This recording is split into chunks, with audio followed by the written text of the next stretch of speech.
Welcome back to Fighters Drinking Coffee. Today we're lucky enough to have the one-handed bandit himself, RJ Nealon, in with us.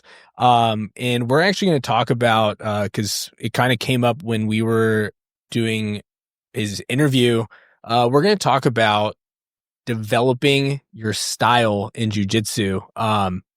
And that's going to be, competing doesn't necessarily have to be, because you can have a style and just do jiu-jitsu in the gym, but we're all competitors, so we're going to have a lot more focus on competition when we're talking about this. But yeah, so we're going to go into it, start talking about it. So developing a style, a lot of it's going to be based around what rule set you're in. Different organizations are going to have slightly different rule sets, so that's going to play into more into a certain style versus another. Scott, what do you got? Yeah, well, dude, we were just kind of Riffing casually talking about it, but we always make this, it doesn't have to be, like you said, about competition, but what I think the value of putting yourself out, like in public in front of other competitors, in a situation where it's win or lose, and inherently anyone on the mat in that situation wants to win. You're sort of faced with this question of figuring out and then showing it, displaying it publicly, again, to use that word, because I think it's important. I think it's sort of like one of those things, you're out there, you're putting yourself out there, like, you want to win this game, there's a medal or whatever, there's an incentive to go win that match. You have to know, you touched upon some things that I think influence the style too, like the rules, the points, the time limits, you name it. Sometimes the boundaries, right? Like, Yeah, we've been to some pit. I don't know if you've done any pit stuff. I haven't done any pit stuff, but I've been to ADCC where they go off the mat and they're like fighting on concrete. Yep. Yeah. Yep. What are we doing here? For real? It's awesome. I've done I've done awesome. ADCC matches, and yeah, but like all these things I think influence that decision and then development that an athlete or a student needs to navigate, which is like sorting out, what am I uniquely good at, or not good at, for that matter, to prepare and train and have a program and develop yourself around that quote unquote style. That, basically, to put it simple, it's like, how do I win versus how do I lose when I'm going out and I'm competing in front of a bunch of folks. I'm trying to develop and build something, like a competitive career. What makes me good when I'm out there? Like, how do I do that? And then I will say, to an extent, I feel like Marcelo Garcia has talked about this, where it's like he actually just, like, I think part of his competitive journey was like learning how to like make it fun too. Yeah. So there's always that element of being like, I'm there's some like intensity that comes with everything we talked about. I'm sure we're all familiar with that, but at the same time, maybe having that little bit of room to like have some fun, to learn and kind of maybe try some things that are different too, because that style, quote unquote, you don't want to be so confined as the long-term big picture of like your training and your athletic career develops. Like, the intensity we've talked about this, Mike, where it's like the intensity can sometimes become like a negative thing at a certain point for some folks, if you don't have the right psychological preparedness to handle that long term. Like, are you going to be so beaten down if you're not constantly winning? Well, anyways, just kind of a sidebar comment to like, hey, like, keep it fun, but also like, how am I fighting, and how do I win? Well, and finding ways to take what you learn in those losses too. That's another thing that we talk about. It's like, you have to find a way to compartmentalize the loss so that it's not a devastating thing, and so that you can actually use it in the future. Because a big difference between guys that compete very frequently and guys that stop competing is how they take losses. You have to be able to lose in a way that you have something else coming up. That you're going to take that loss and you're going to get better. It doesn't have to be the cliche of you lose or you learn, but it kind of is, right? Like, and using those losses to dictate your game for the next one, how to improve your game, your style, so that you are winning. Because there's something in that loss that there was either a chink in the armor of your style going into it, or you weren't actually executing the game that you're supposed to be executing. And figuring out how to adjust for that, like, you know, if you know that your style requires you to initiate the takedown or initiate the ground game, right? Like initiating the ground game is a big part of it. And you're not doing the things leading up to it that allow you to initiate. Like if you're just kind of, and I've been, guilty of this where like you want to initiate, but then at least the person just pulling guard and now they've initiated. Now you're behind the curve. And so what steps do you need to take to adjust for that? And like, you have to keep, you're always in the lab, you're always working, you're always trying to adjust. Wait, Yeah. it's funny, like in my with my students too, especially if it's like their first time competing or just whatever. I always tell them like the other person gets a vote. You know what I mean? Like to Yeah. your point, like, yeah, you want to initiate, but the other dude gets a vote on everything. And I think like what you call it out too is another thing I think about too. It's like you have strategy and you have execution, and both need to be assessed before, during, after matches. It's usually best after match because then you have some data, especially if it's with someone new, where you don't know what you don't know. And having the plan, just having a plan is better than just raw dogging a tournament and just figuring it out as you go. Just have a plan. Here's what we're going to do. And then we can always go back and look at, like, did you do it right? Was it not the right game plan for you? But like RJ, we were talking about it with you just a few, in the last episode, like for you, like, I'd like to hear your thoughts on this, but like you're talking about how you want that pull right away. You know where you want to start your matches. Yeah, I have a strategy and I need to execute that strategy. And I think it also goes back to what we were talking about in the previous episode where like there's some competitors that just compete to compete because they think it sounds cool. I am a jiu-jitsu competitor. Like it sounds cool. And then you have those guys that are really bought into the process. They're all in. They're all in and it strategy, execution, mindset. A good example is Andy Murazaki out of Atos. Dude always makes it to the finals and then loses to Tynan Doppler. Like every single time. And then he just dropped down a weight class at Worlds last week to make it to the finals and lost. Yet he's still in the lab working towards that goal. Like he's bought in. Mm-hmm. And it's like, I think that's a special gift to have. He's relentless. And like you said, he knows what he wants to do and he's going to figure it out. Yeah. He's going to keep working. Yeah. And I think that goes for every competitor, right? Not everyone has a dream of becoming world champion, but they want to be successful competitors. They want to win. So being like receptive to the feedback that your coaches give you, being open to, hey, why don't we work on your guard for the next couple months to be able to execute that strategy that you have. Because a lot of people have strategies and then, they always say like once the ref says fight, you black out sometimes, or you always have a plan until you get punched in the face. Mm-hmm. Yeah. So being able to like execute that strategy regardless of the situation, whether you're in a bad spot or a good spot, is like a skill to be had.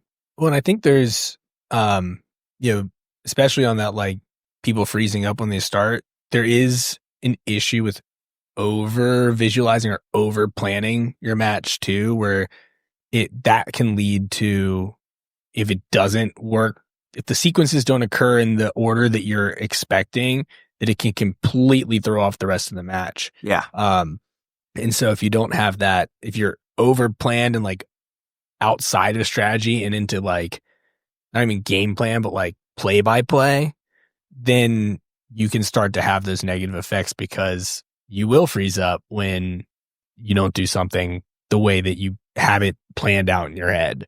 Oh, absolutely. And I have a teammate that was like this, and he's a lot better now, but like he would like fixate on like how he wanted the match to go every single time. And then when he would get his guard passed, he like froze up because it didn't go in the order that he wanted it to. So having like being able to, all right, well, if I pull guard and then they pass my guard, like how do I get that back? How do I get that guard back? Like being able to go off script a little bit to get back to. I think there's a little bit of with competitors like I think the psychology behind some of what you guys are describing is there's this preparedness that everyone wants to have, and if you're overly, let's say, neurotic, you're over planning, and perhaps that mental framework helps people deal with some of the nerves of competition. Like, hey, I'm going to go in really prepared, which is, it's obviously not a bad thing. But what I would say is when you watch guys who compete enough that they get really comfortable facing situations like that, because the more you compete, like that's going to happen. You're going to find yourself in situations that aren't exactly by the script that you had in your head. Well, if you've competed enough times and you start to get comfortable trying to think like this, like if you can try to bring some of the comfort you have in the training room where like you're a bit more free flowing and you want to have a little bit of both. You want to have that game plan, but also the ability to say like, you know what, like I've had my guard passed, I don't know, thousands of times. It's not a big deal. And if you can, but staying focused to then like, stay composed, think, don't panic, and then continue to fight. And if you can try to bring some of the comfort you have when you're on the mat with like your teammates and something happens that's, they score or whatever, like you're like, all right, no big deal. I still got 3.5 minutes. I can still get something done. I can reverse this. You can train for a lot of that. Like some of that is like, you can make situational training. Like we did stuff like that today. We were on the bottom side control, top side control. Like we literally took turns being the nail and then being the hammer.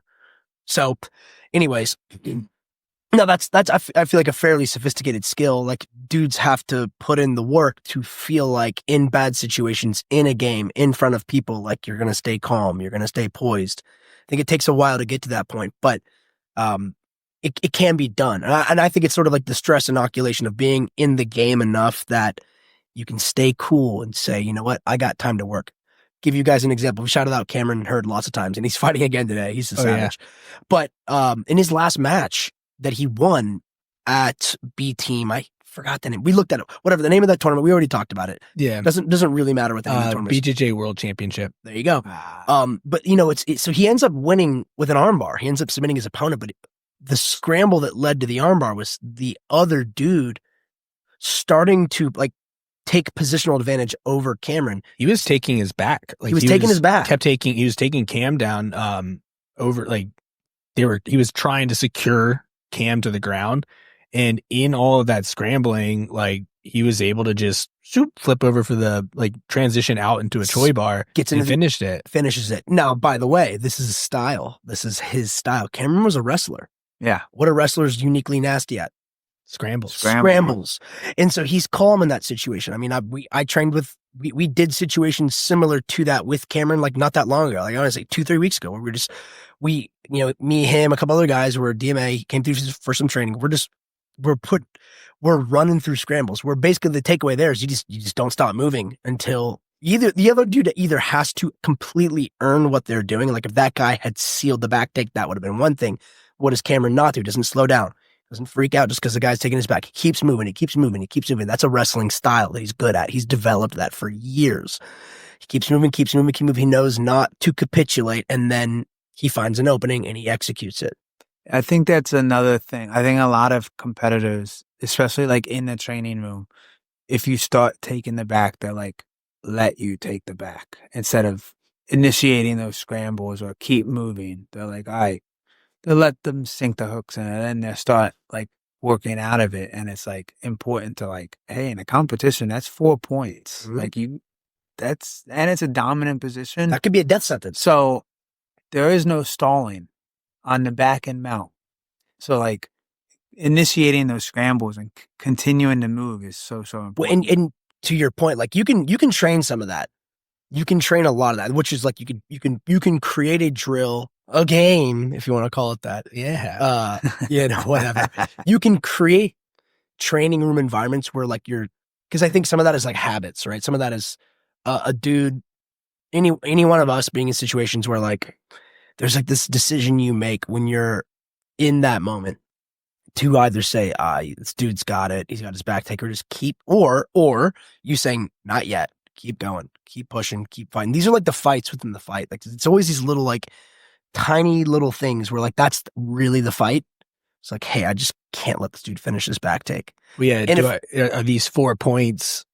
Do I need to not have these 4 points scored to me? Or in another instance, like, how good am I at not getting choked? You know, like where are you going to fight better from this too? Like not just the points, but hey, if I let him get this back take, am I going to be in a better position to escape than if we're just scrambling? Like depending on what your style is, right? Like, right. Well, and yeah, and it's the decision either way, whether it's the sub, it's the back take, you're choosing not to allow it. But at a certain point, this is maybe a callback to like the psychology of being a consistent competitor and a competitive competitor, which is you have to just decide as the guy, like I have to have that mental framework. I can't like just give up on the thing just because it's not going exactly how I thought it was. The temptation is to I fucked up. All right, it's over now. Or it's that, or keep pushing. This dude's really got to earn it, but I'm not going to give it away. You know, and that's kind of like the accountability you have to have. And that's, what I was saying was like what we were all saying, which is that like the more you compete, maybe it's the sting of taking a loss where you're like, fuck, I hate that feeling so much that I just have to decide to not allow it until maybe the dude earns it. That's a whole other thing. We all know the difference between when we've given something up and when someone's like just nailed a good move. So, and it's that you just got to be like, make the other dude do his job. Don't do it for him. Exactly. And I think it just sucks losing in front of people. Like, especially like in any sport, it sucks losing in front of people, but especially in a combat sport, like dude, you just got beat up. Like that's embarrassing. So obviously at the end of the day, nobody really cares if you win or lose. It's a self thing. But it's a self thing. I like, get it. Well, I don't want to get beat up in front of people. And it's just you out there. Like you have to own that entire loss. Yeah. There's no one, this isn't like a team sport where you can be like, oh, well, we all lost, like you went out and you lost, the other guy beat you, right? It's a different mentality. And I think that's why it's so important that kids compete. So they get to know that feeling of like what winning feels like, but also like what it feels like to lose and like be by yourself out there. Like it's brutal. It's brutal. But it's good for you. But it's really good for you. And I think that's why it's so important when kids compete. You ever go to a kids tournament, how often do you see kids cry after losing? Every time. After losing. Every time. Every time. But I think that's so important to the growth. It's a good reaction to have to like, it sucks for a kid to be crying, but like that means that they have the right intent going into this and they cared about that win. And every kid says they got hurt in their match, but they're not really hurt. So there's a little bit different thing there. But like, it's because a lot of the time they haven't felt that feeling of losing and caring about the loss, and they don't know how else to express it other than like to cry and say they're hurt. But yeah, it means they care. Like it's good. Like I see adults cry and say they're hurt all the time. Yeah. Crying and, it's usually complaining, but I'm a grown man and I've cried after some losses. I cried after I lost the finals of the World Championships. You cared, man. Like I was devastated. Mm-hmm. Like I remember right after that tournament, like my mom came with me over to the Middle East. My brother came and they wanted to go sightseeing stuff. And like, all I wanted to do was sit in the Airbnb and just like be by myself. Like, I was like, I just lost the world championship. Like, I'm the second best in the world. Like, that's a crappy feeling. No, and I got so close. Spoken like a true competitor. Yeah. And yet I was so far. Like, it sucks. Yeah. But I think that's like why we all do sport. We do sports because we want to be in those situations. And, you see it. I mean, Tom Brady's a great example. Like every time he competed in the Super Bowl, he got nervous. He still got nervous and had to manage those butterflies and stuff. It's the mindset. Which that's also a good thing. And we've talked about this, but it'd be good to get another person's kind of input on it. So we talk about like the nerves leading up to competition, and we've gone over kind of, managing it and um harnessing it too. But like, do you have when you're going into competition, like I imagine you're still nervous going in every time despite tons of frequency, like being a frequent competitor. Is that like, Oh, yeah. 1000%. Like, and it's weird for me because, like, when I first started competing, especially at like IBJJF, like I had so many supporters, but then I also had those people that like really didn't want me to compete at the IBJJF level because they didn't want me to quote unquote get hurt or get taken advantage of. Like, dudes are going to only attack my weak arm. And I'm like, well, I'm signing up for it. Like, I'm putting myself out there. But in terms of like nervousness, I didn't really get nervous because I had no expectation. Like, nobody expected me to win. The expectation's a big one. Yeah. So, like, nobody expected me to win. So I was like, I'm just going to go out there and show people that, like, despite physical limitations, I still love to compete. Yeah. And then I started to win. And people were like, okay, like now we expect you to be competitive and win. And then when I started getting into adaptive matches, that's when a lot of the pressure came on because everyone expected me to win gold. They were like, oh, dude, nobody else with CP is going to be able to hang with you. Like, you're beating able-bodied dudes at IBJJF. Like, there's no way. So having that pressure, like, it felt like I had the weight of the world on my shoulders. But I loved it. I loved it. I like it. This is actually a good way for us to talk about the actual topic now. Now, how did you develop? This is good. This is good. But like, well, no, but to that point, man, it's interesting. We came to this concept of a conversation around our last conversation a few minutes ago. But dude, you've had to think through. I think that's a really cool teaching mode. This is why people are reaching out to you for seminars, I think, in a lot of ways too, which is like you are understanding. You have basically two different comp tracks. Like you said, like one, you compete against everyone. Yep. One, you compete against adaptive athletes. So how have you approached like figuring out, maybe this is actually could be a really good specific talking point too on like what you do differently for either or. You understand what I'm saying? I go into every tournament with the same type of mindset. Like, I'm there to win. I'm there to hurt your feelings and make you go cry in the corner by yourself. Yes. Do you have a different game plan for adaptive versus non-adaptive though, or is it the same game? It's the same game, pull guard, get to my guard, try and berimbolo or leg entanglement.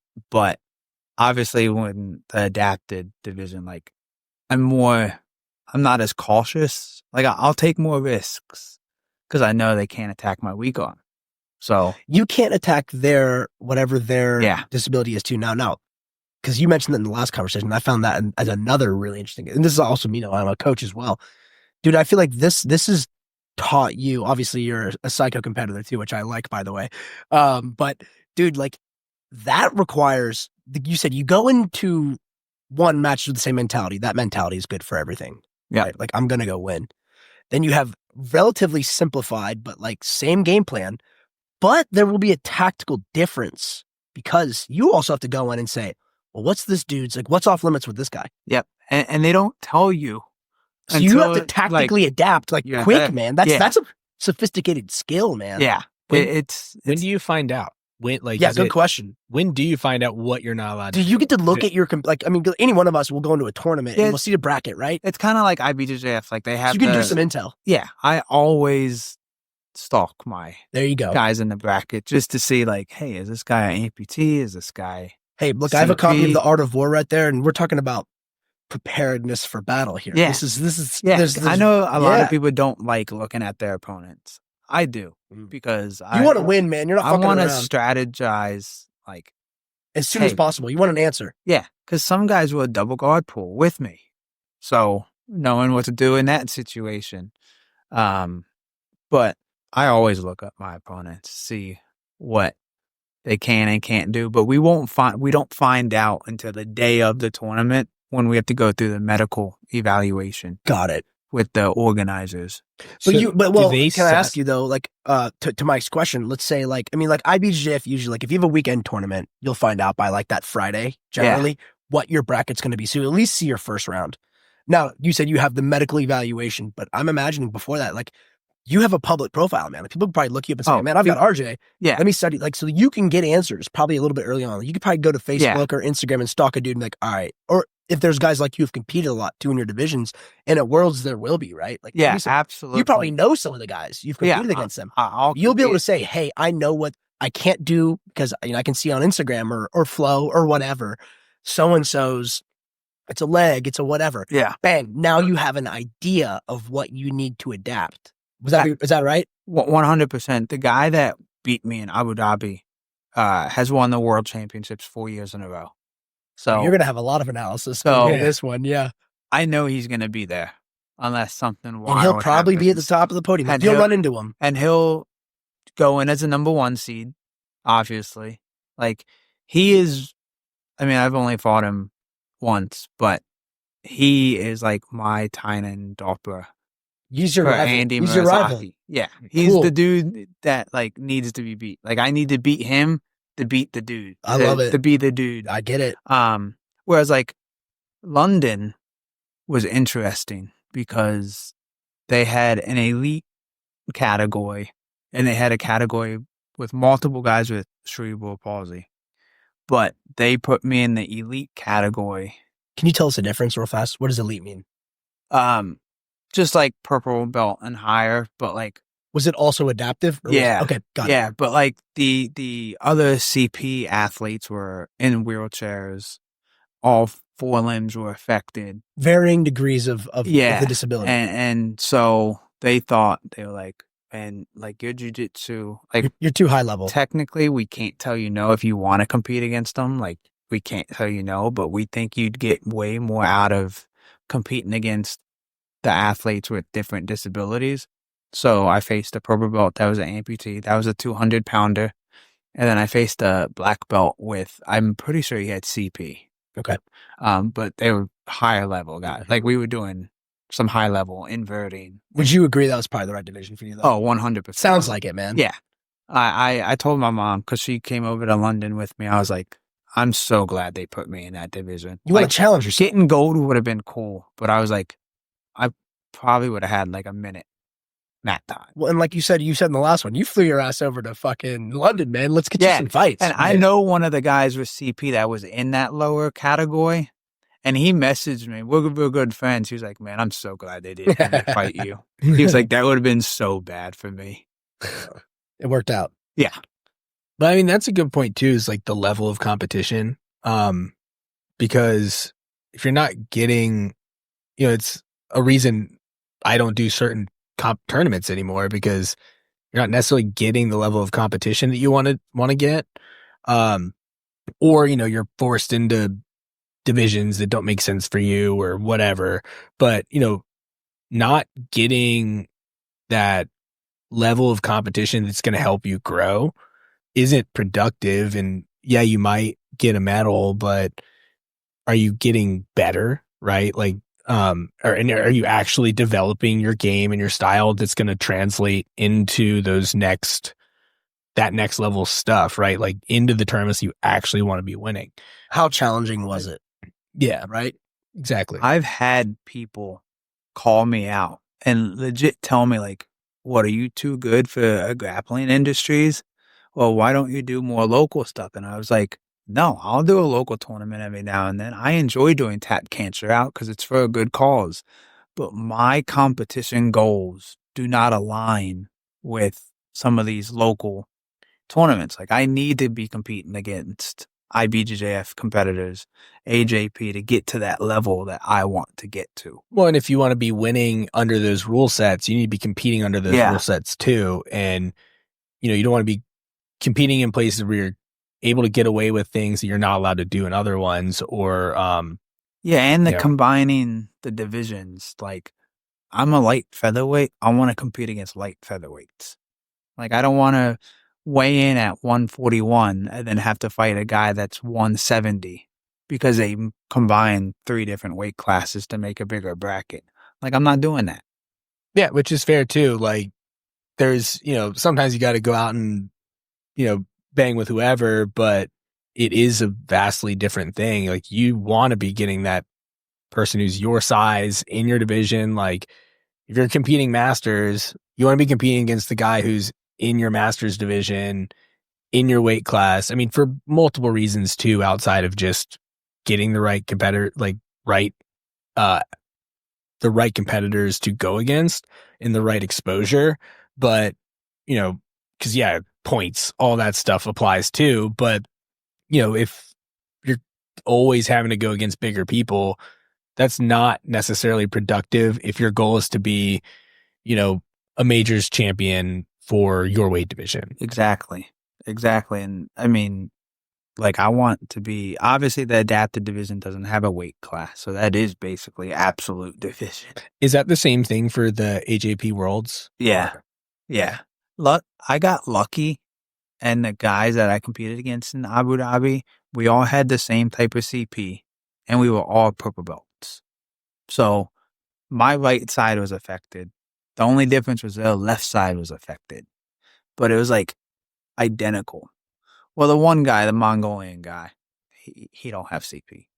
I'm convinced that dude's CP was so mild. Interesting. Like, it was so mild, you couldn't even tell he had CP. So there's a joke I have. Do they require like any like medical? Like, Yeah, we have to send a validation? document. I see. So He's just really documented as having CP. Then. Yeah, Okay. yeah. There's also an Paralympian. She's from Australia, and she has cerebral palsy, and you can't even tell. She ran for High Point University. Well, that's an American. There's two of them, and both of them, like, you can't tell they have CP. The one girl ran for High Point. Now she's a Paralympian, and then an Australian too. It's like, what part of you has CP? Mm-hmm. Like, but it all affects people differently. Like, their CP might be more intellectual. Yeah, it might be more in the brain, less physical. Whereas like mine is physical, theirs might be more intellectual. It's very interesting. Yeah. And it's hard, especially in jiu-jitsu, it's hard to find opponents, like, to make the matches fair. I have one friend that has CP, lower category. In Abu Dhabi, they had him going up against a guy that had maybe 50 pounds on him and that could walk and stuff, and he can't walk. It was just not a fair match. But he's like, it's so hard to make some matches even fair. matchups. Yeah. It's not going to be able. Yeah. I bet you see even more discrepancies in game too because of that, because of the variations of what is affected and all of that as well. Yeah, it was an experience, even for me as somebody who, like, I mean, I've had CP my whole life, but being in Abu Dhabi, experiencing that tournament, like, it was so wild to see the level of disabilities and what everyone could do. And I was like, I remember going back to the Airbnb and, like, telling my buddy and my mom, I was like, man, I feel really lucky to be able to, like, compete against the able-bodied competitors and to be able to basically do every position. Like, they're like, everyone's different, man. I'm like, yeah, I know, but sometimes I'm like, damn, I'm lucky. Mm-hmm. Yeah, we get to experience, you get to experience a more complete version of the martial art Than a lot of other folks just can't do because of physical limitations. But it also goes back to, like, my coaches and training partners. Like, they don't let me make excuses. I remember we were getting ready for a tournament, and I asked Vicente, like, hey, what if my opponent does this? And he was like, dude, you got to stop asking me. He was like, I don't know what it's like to have CP. Only you do. So he was like, I can give you a suggestion of what I would do in that situation, but you got to figure it out yourself because you're the only one that can understand what it feels like. And ever since then, my competition IQ, like, has grown because now I'm watching guys that I try to make my game after. And I'm like, okay, well, they do it with the 2 arms. How am I going to do it with 1 arm? And actually, that's pretty interesting. So so you're studying other people's games and adapting yourself into that game essentially. Yeah. Yeah. Very, very specific athletes. Like I study Cole Abate, Levi Jones Leary, Elizabeth Clay with her footlocks, like very specific athletes. Maisa Batos from AOJ, very Berimbolo heavy. I just like Berimbolo. It's the only reason I add them to my game because they look cool. They do look pretty cool. But yeah, I mean, so how, like, it's a little different if someone who has full mobility of both sides is watching, because, you know, I can go and just try to replicate. I mean, it's not going to be exact, but, you know, I can go and try to replicate the exact movements and all of that. How do you approach that though? So like, I mean, obviously you're doing it, but, and it's working, but like, do you have like a specific method of approaching to adapt those games to yourself? Like that's kind of what I was trying to get at. I'll watch, like, let's say I'm watching Cole Abate compete and I see a variation he does. Or I'm in class and my coach shows a technique. I'll try the technique the way they teach it and then go from there. So you're kind of, you're attempting it. I'm attempting it the way they teach it, as if I was able-bodied. And then I walk through the steps like, okay, well, this grip's this ain't happening. How can I adjust to make it work? And sometimes, like, as long as I start in a position and end where they want me to, sometimes, you know, in between there isn't exactly what they're teaching. It's like math class, right? Yeah. It don't matter what happens. If you get the right answer, that's all that matters. You get into the destination. But like, for example, like sleeve and collar, not gonna happen for me. I'm either gonna grab the collar or grab the sleeve. I can't grab both. So like, if we're doing a sweep, I have to like really like, all right, how am I gonna do this? And as long as I end in the position, it's fine. But sometimes in between there. Mm-hmm.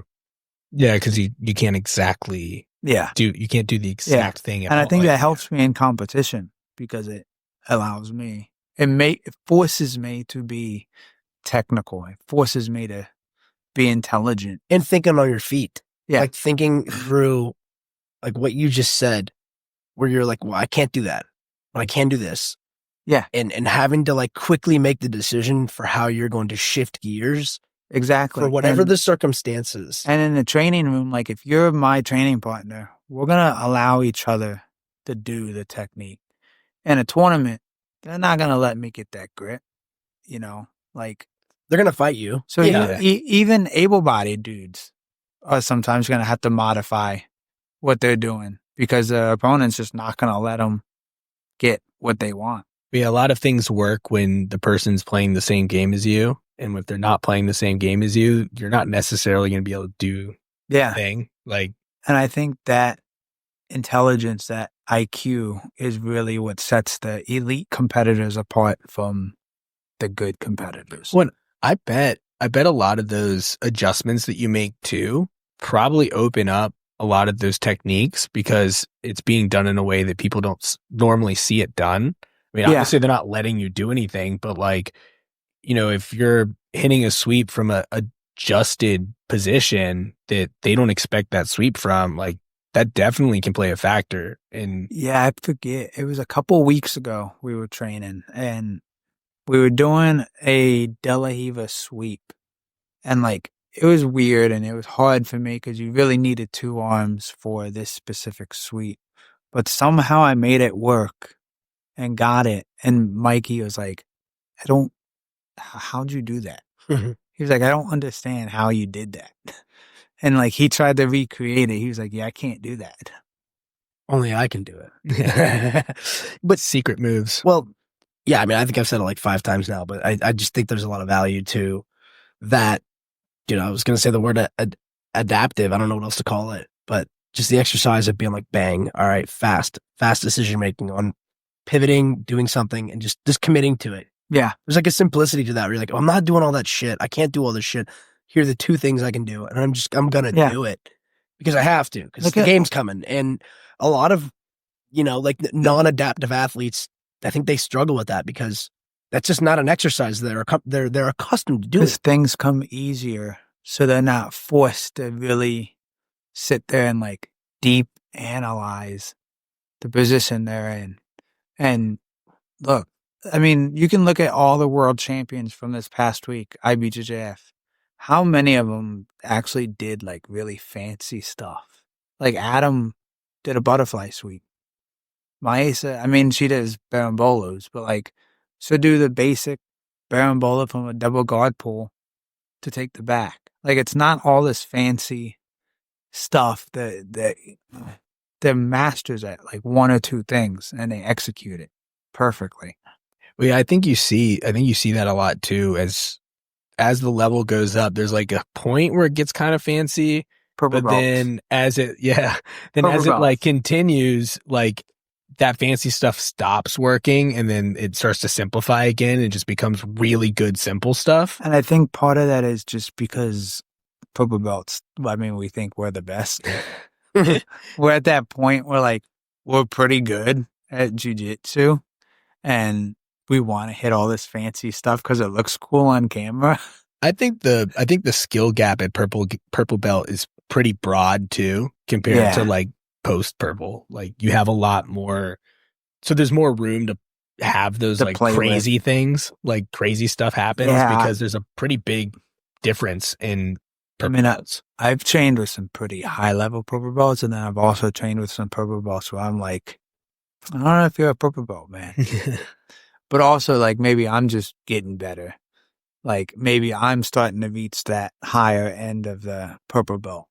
But, like, you don't see that for brown, black belt. Like, I feel like the gap is closer in skill. Yeah, it's usually a little bit easier to tell when once someone hits brown belt, you usually can tell, like, oh, yeah, you're a brown belt. Yeah. Like, yeah, you don't have as much, like... And then you got the blue belts that, they're okay. But they're really just spazzy still and hurt the roll. They got to be cooked a little bit longer. Yeah. We have this one blue belt. I love training with the kid, but it physically hurts the roll. Like even when we're flow rolling, it just physically hurts. He's like, dude, I don't know what I'm doing. He's like, you get me in a bad position. I'm just trying to get out. Or they like bite on stuff a little hard when we're just playing around here and they really go to rip on stuff. Yeah. We're like feral children. Yeah. You got to break them. You got to break those stallions still. Yeah. They're a little too hard. Little savages. Yeah. But I think that also is important to like who you train with and how you train matters. I know I've heard people say like, it doesn't matter who you train with as long as you have bodies to train. Like, yeah, training with white belts are going to give you that cardio purse that you need, right? But if you're doing situationals for a specific tournament, a white belt's not going to give you the right reaction you need for a De La Riva Barambola. Like, even if they're tough athletic people too, like you can have tough athletic people. It's a who great can cardio play. purse. It's a great like sweat. But like you need those higher level guys or athletes around your skill level to give you the right kind of reactions that you need. I think the white belt rounds, it's like a good like self-defense reminder. Yeah. Where you're like, okay, this is just like training with someone who's done a little bit of work. They're new still. That's like this is like the civilian population, and just remembering that like I maybe just originally started doing this before all the competition to like be able to defend myself. So you want to be good with like a variety of regular folks. So you're a Walmart parking lot guy. But as you go to compete, like you said, like you want bodies that resemble your tournament. It's a topic that just makes my blood boil when I hear people say, oh, it doesn't matter who you train with, as long as you're training, as long as you have bodies to train. I'm like, no, it 1000% matters. Like this past year, well, from November up until now has been my most successful competition run in my career. And it's because I stopped going to any open mat. I stopped training with just anyone. And I'm strategic on who I train with, how I train, what classes I choose to go to, knowing the type of bodies and skill sets that are in that training room. And it's helped me tremendously. Are you going for more quality over quantity in terms of your training too? Yeah. I've gotten to the point, and I think it was maybe 5 months in the purple belt where I've like gotten comfortable saying no when some people ask me to roll. I'm like, no, like I'm done. My body hurts. I have training tomorrow. Like I'm done. Or it's just like some people are really spazzy and, I don't want to get hurt. Yeah. It's like, I just don't want to roll with you, man. Yeah. I've gotten comfortable saying no. And I watched a clip with Fionn Davis that she was talking about it. She was like, it's okay to say no. Like, that doesn't mean you don't like the person anymore. It just means you don't want to train with them. But it's helped me competition wise. Like You're selective about who you work with. Yeah. You know what you're trying to do. Yeah. At blue belt, dude, I was going to every open mat I could. I just wanted to train. And now it's not like that. Now it's like I have my specific group of people that I train with. And, I have the small group of people that I trust with advice and guidance and what I need to work on, what I'm doing well. And that's helped me. I mean, you're on a journey, right? You know what you're trying to do, and they know what you're trying to do too. So there's like the awareness that comes with that provides and superior training environment for you. The pressure. I mean, just like any sport, right? If you start losing a lot, less the opportunities are going to come. It's just like if you fight in the UFC. If you go on a 4-fight losing streak, you're probably going to get cut. And I mean, I know jiu-jitsu is not like that necessarily, but like the more you lose, the less opportunities come. So you have that pressure of always evolving, always making sure you perform well and win and just continuing to get better. Yeah, I mean, especially like performing well, right? Like we've talked about that. Like you have to lose, like losing in a certain way that, like you were competitive or you can't be, you were performing, right? Like you were trying to keep this thing going. Like you were trying to put on a show for the people. Like you gotta lose the right way if you're going to lose. Yeah. Like I lost the finals of the no-gi division in Spain, and the organizer came up to me and was like, man, your jiu-jitsu is beautiful. He was like, next time we have an event that we have super fights at, like, let's talk about get you on the super fight card. But I lost that match, but it was how I lost and how I performed that like opened that possibility of competing in the future with them. Well, and this has come up with a lot of competitors that we've talked to is like the professionalism, right? Like how you approach these and all of that to where people want you back. Yeah. Even how you interact with the promoters, like win or lose. And like everyone has a very similar take on it. And everyone's like, yeah, like you have to be the guy, whether or not you win or lose. Like, yeah, you can't be going out there, even if you're winning, if you go out there, you win and you're quiet, you just like shuffle back to the locker room and don't talk to anybody, don't like do anything. You might, even though you won, you might not be asked back because you weren't exciting. No one wants to see you, right? Like, so and that's why social media is so important. Like being active on social media, having that presence, even if you don't have like a lot of followers, like just being active and like showcasing that helps. Oh yeah, that's definitely been a thing I've learned. Yeah. I got to teach an adaptive seminar at the De La Hiva Academy in Abu Dhabi last year. Like, because of social media, I just shot them a message and they were like, yeah, man, I was doing so well. And then some big names walk in. And the owner of the gym was like, "Man, you did fantastic." But he was like, "I could tell you got starstruck when some of the big name black belts started walking in." Who showed up? The Atos girls, the dream team, like Sarah Gaval, Alexa Hurst, Sarah, Lillian, the Meow brothers were there. Felipe Andrew was there. His girlfriend, I think her name's Letitia. Some like big name guys and girls. And it's like, I watch them all the time to help my jiu-jitsu. Like, this is so cool. He was like, I could tell you got starstruck. They were at the seminar. They were at the seminar. Watching your seminar. Yeah. Well, that's pretty awesome. That is awesome. They were like, and a lot of them came late. So they were like waiting at the edge of the mat, waiting for me to invite give them that's permission. Respectful. I like that. Like, it was so cool. Like how open and honest and how supportive they were of like adaptive jiu-jitsu. And like I got to roll some of them and they were like, man, like for having CP, like keep going, like keep doing it. Like it was just really cool. Yeah, that makes a big difference too. It's nice to have like someone who you look up to kind of give you like a positive nudge. Because sometimes sort of you meet people and it's like they're not who you thought they it were. Happens most like, of the time. Social media and stuff, and then you meet them in person, you're like, you're not how I. Yeah, you're not cool. Yeah, yeah, that happens. You're a bad person.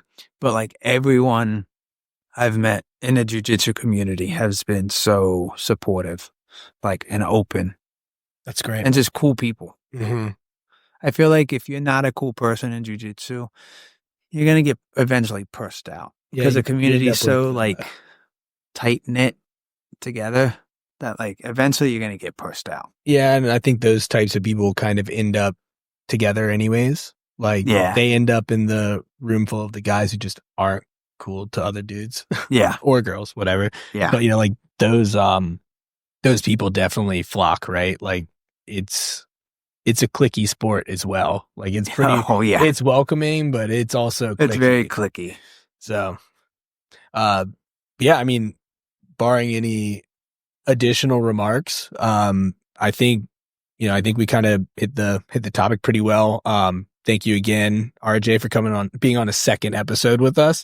You can find him, the One-Handed Bandit, on Instagram.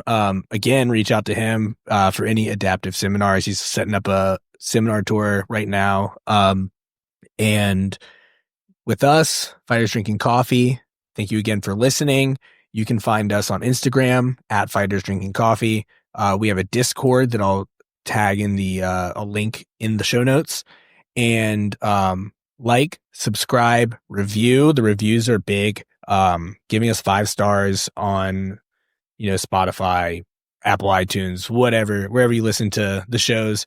That helps us get to more listeners, so more people listen. It'll help grow the community surrounding Fighters Drinking Coffee. So that helps us out a lot. Even if you don't think we're perfect, you can comment that. That's fine. Give us some feedback. I say this every once in a while. We can take the feedback, but the 5 stars is the important part. Go ahead and give us feedback, negative or positive. We can take it. We're grown men. We're 5-star men. We're 5-star men. But yeah, so go ahead and do that. And thank you guys. Bye. Bye.